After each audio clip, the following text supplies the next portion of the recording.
Tina Nolasco. Tina, good morning.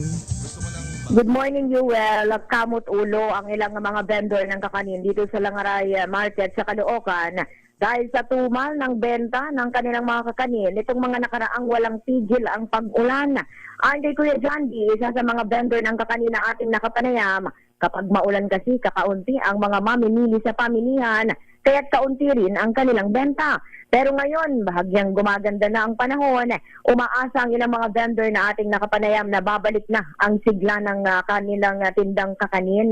Mabibili ang iba't ibang klase ng kakanin dito sa Langaray sa 10 piso hanggang 50 pesos kada isa or per pack. Gaya ng suman ibos, mabibili ng 40 pesos. Sumang malagkit, 45 pesos ang isang balot. Ang kamoteng kahoy ay 10 pesos ang isa. Ang suman na muron ay 15 pesos. Ang ube na suman ay 10 pesos. Ang butsi ay mabibili ng 15 pesos ang kada isa. Ang karyoka ay 15 pesos.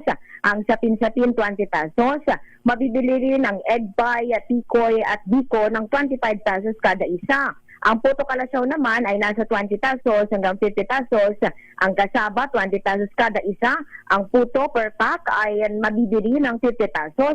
Maging yung mga assorted na pinagsama-sama ng may sapin-sapin, tikoy at biko ay mabibili ng 50 pesos at ang pitsi-pitsi naman ay mabibili ng 50 pesos kada pack.